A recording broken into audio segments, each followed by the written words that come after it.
Hi, everyone. I'm Paul with MadCap Software. We are talking today about FAQ proxies. This is the next video in our series on micro content in MadCap Flare. And we've already looked at two of the proxies that Flare offers, the knowledge proxy and the promotions proxy, and we saw their similarities and differences. And now we've got a third, which is, again, a little bit different. And of course, you can use this for frequently asked questions. It was named for that because it's set up well to display that kind of thing. But again, it can be used for anything. You know, you could display various resources in this container. Any of these proxies can display any kind of content that you want. So, but what you want to focus on is the unique characteristics of the proxy, and that might help you decide whether you're going to use this or not. I use an FAQ proxy in my output, and I don't use it for FAQs. I use it for another purpose, which I'll talk about actually in the last video in this series. So the first two proxies we talked about, the knowledge proxy, the promotions proxy, both of those are dynamic, which means that they rely on the search engine. You generate your output, you publish it, and then the user does something, they search or they open a topic, and then the search engine makes the decision based on what you told it, and it presents that information. Well, the FAQ proxy is different. It's a static. It produces static output, which means it's predetermined. It happens at build time, and so by the time it gets to the user, it's a done deal. So when you give Flare the instructions for this, it's going to look at what you told it, and it's going to put it all together when you build the output.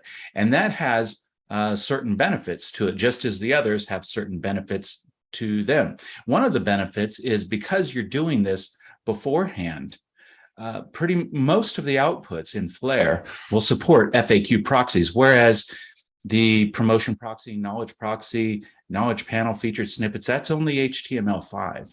But the FAQ proxy, you could put this into topics, and it's going to display not only an HTML5 output, it'll display in PDF output or Word output.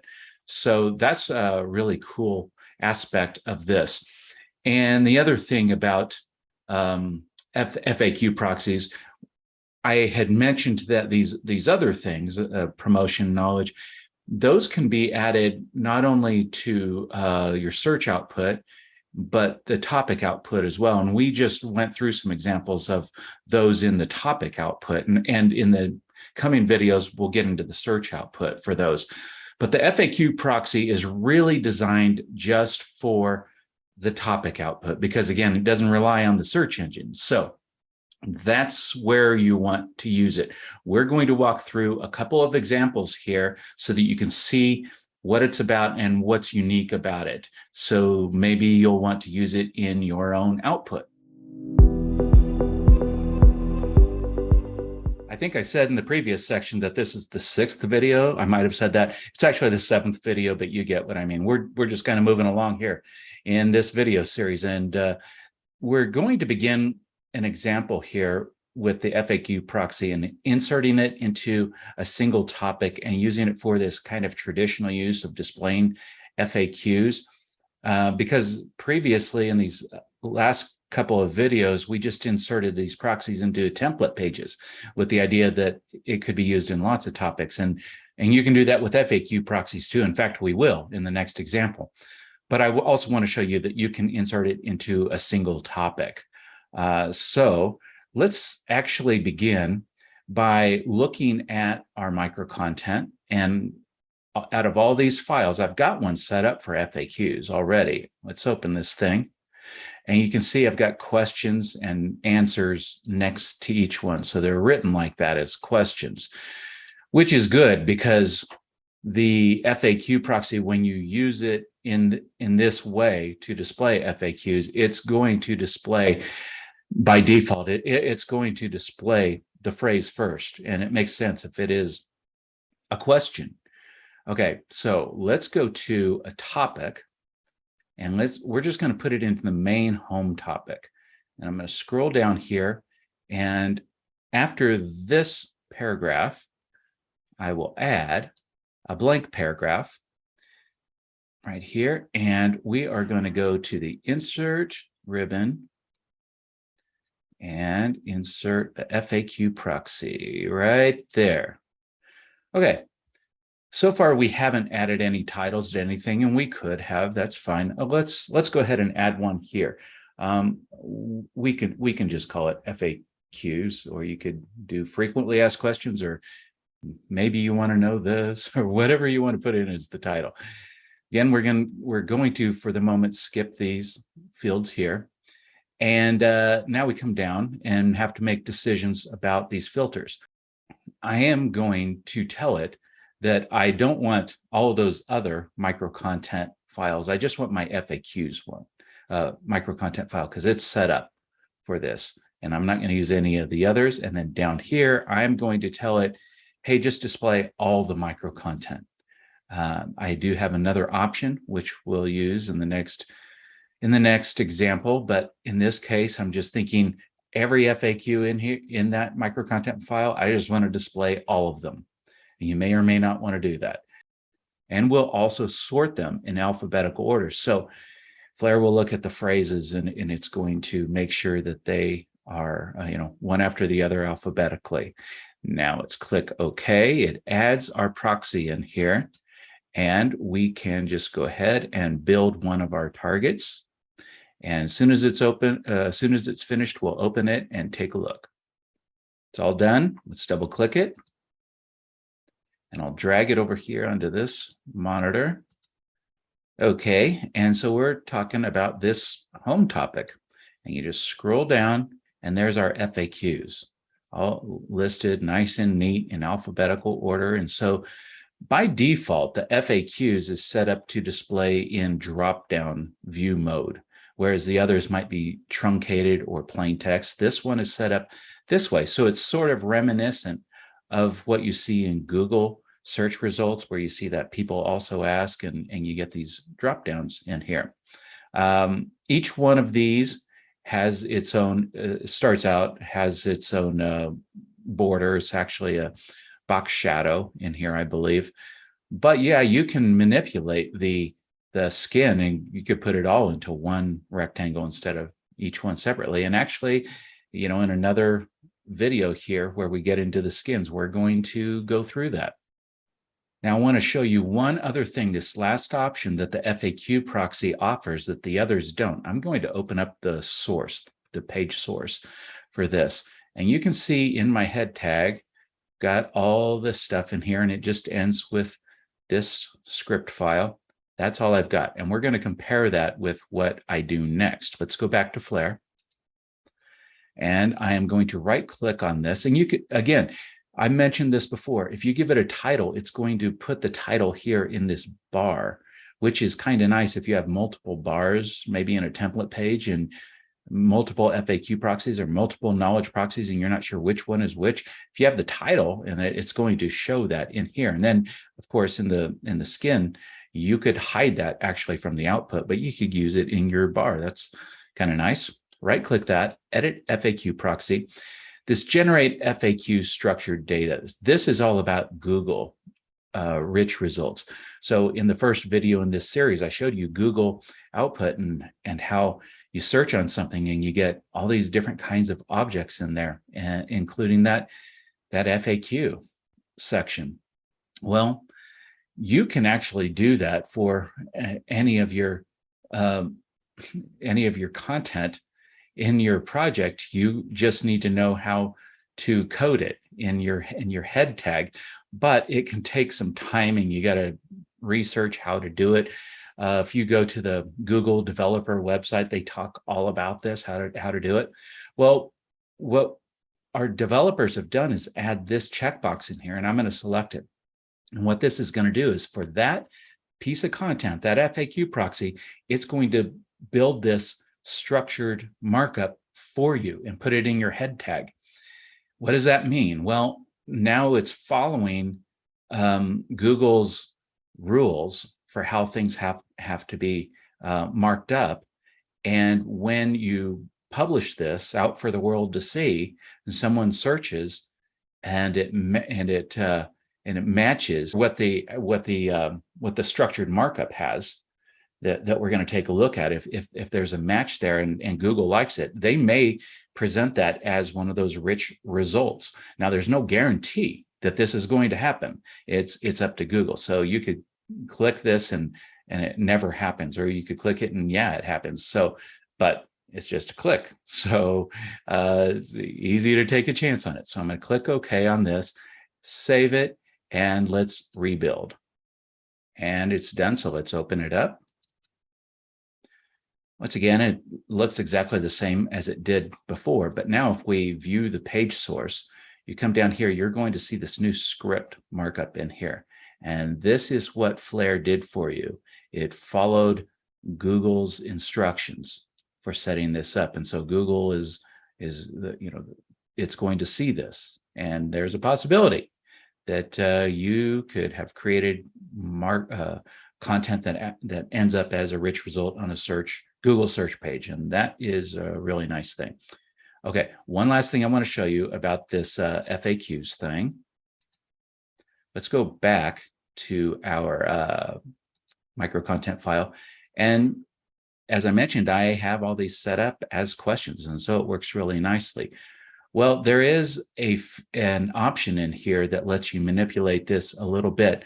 Let's say that you have alternate phrases on things. And if I expand this, you can see I don't have any alternate phrases, but maybe I might have one here. And I just call this new puppy because that's what it's about. You can actually move this alternate phrase up here. So it's here and it switches places. And you do that by right-clicking and selecting Set as Main Phrase.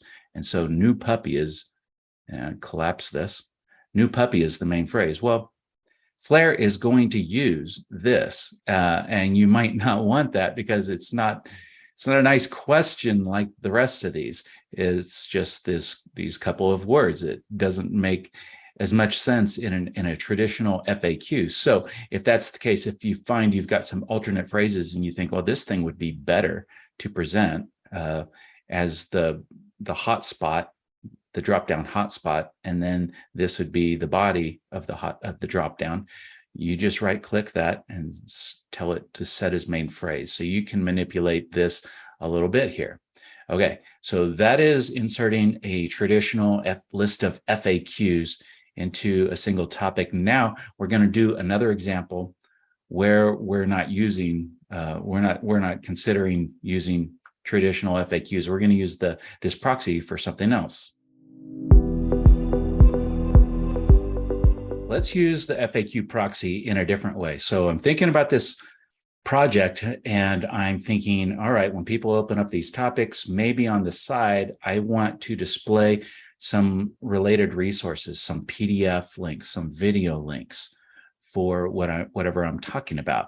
And people can click on those. So I don't want to insert this just into a single topic. And I don't want you to get the impression that what I did in the last section, the traditional FAQ, you have to set it in a topic. You could do a traditional FAQ in a template page as well. And then the template Flare could just draw based on the settings that you give it, similar to what I'm going to do here in this section. It could just draw and it could display the appropriate FAQs. Actually, I think in one of the next videos, I'm going to show how to do an FAQ in the search results. And so you'll see something like what I'm talking about. But anyway, sorry to get diverted there. We're going to see if we can display these related resources over onto the side. And I want to use the FAQ proxy. I could use, say, the knowledge proxy to do this, but maybe I want these resources to end up being sorted. And the FAQ proxy lets me do that. The knowledge proxy doesn't. And so that's why I make this decision.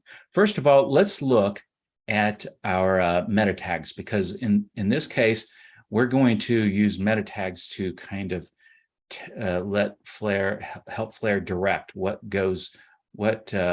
what content goes into a container on a particular page. Whereas in the traditional FAQs example, we just said, hey, just use any of these, use all the micro content from this micro content file.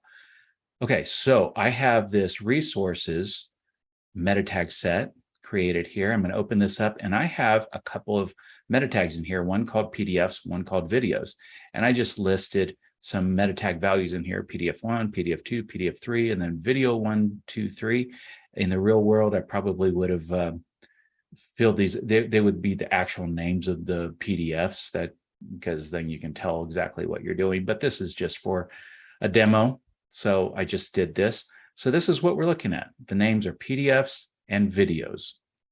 And so what I want to do is I want to think about what topics I have that I want to display particular PDFs or particular videos. So let's go into our breeds folder in here. And I'm going to do this for Mastiffs, Old English Sheepdogs, and Pugs. I'm going to have each one of those display different PDFs or videos. So I'm going to right click on Mastiffs, go into the properties, and under resources where I set these up, I am going to tell it to display PDF1, PDF2, and then video 1. That's all I want it to show for that.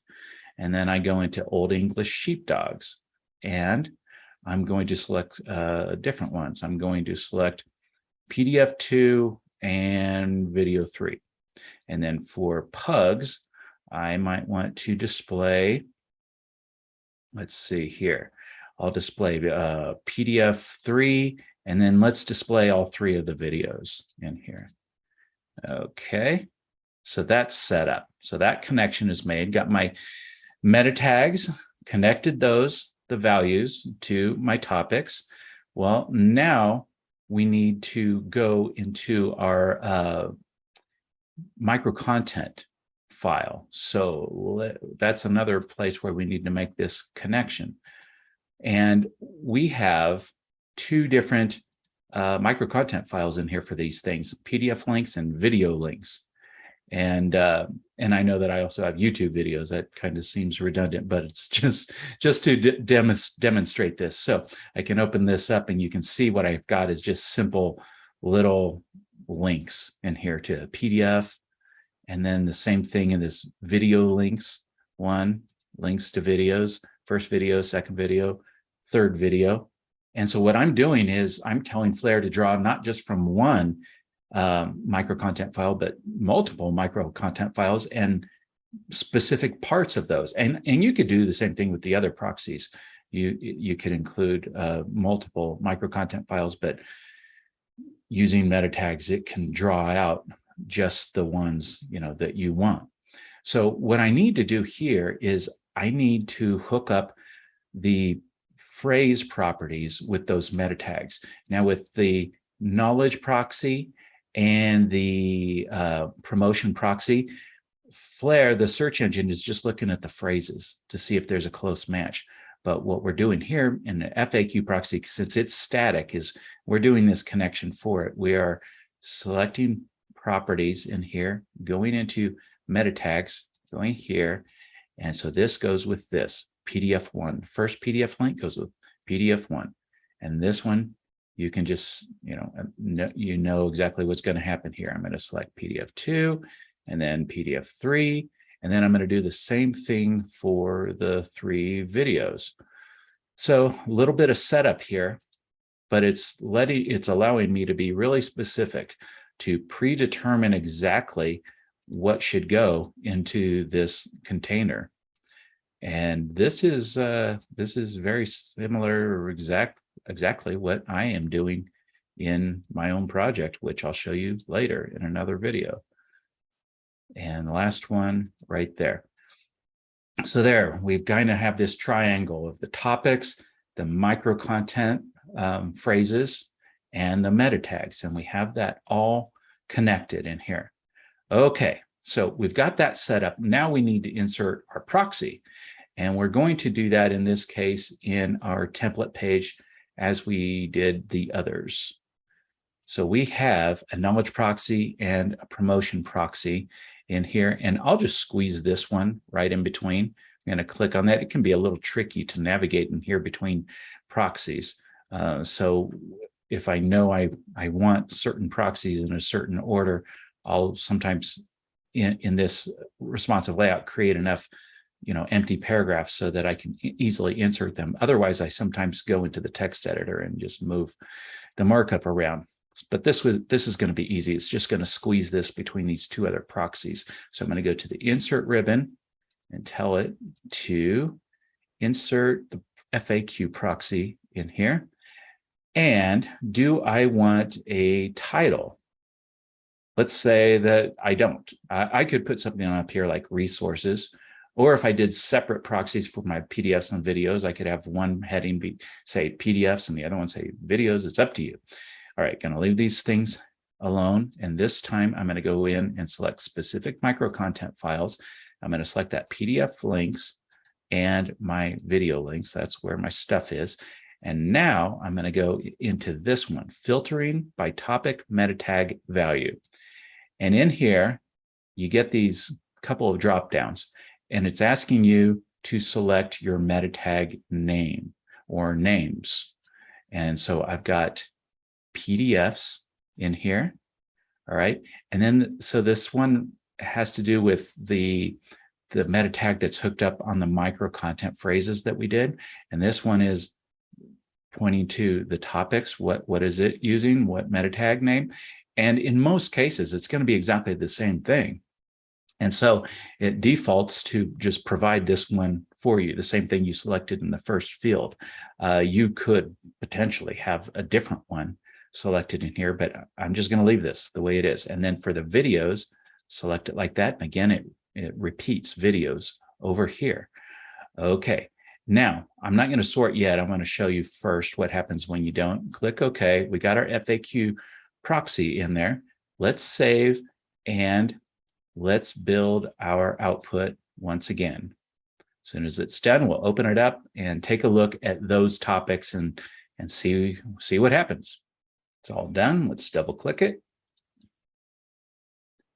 and drag this over here.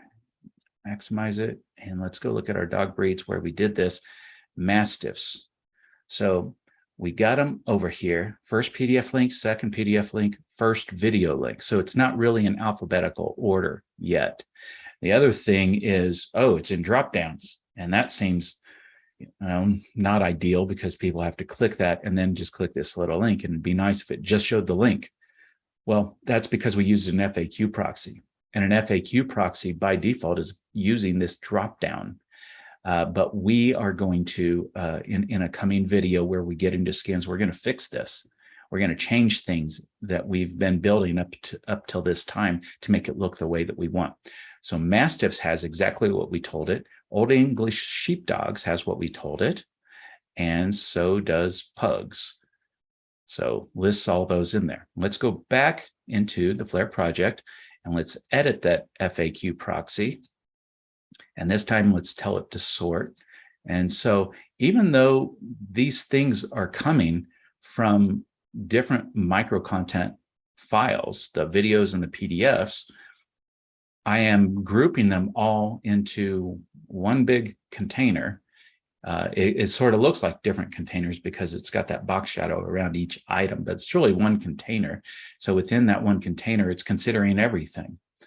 And now it's going to sort it so that the videos will be mixed in with the PDFs. So let's do this, and let's go to Mastiffs. First PDF link, first video link, second PDF link. So now it is sorting things alphabetically. So you can see the different ways that you've got control over this. And this is an FAQ proxy, but obviously these are not FAQs, just using it because it suited the needs that I have. And that's what you need to do. You need to figure out first, what end result do you want, and which of these proxies or maybe featured snippets or knowledge panel, what meets your needs, and go with that. Okay.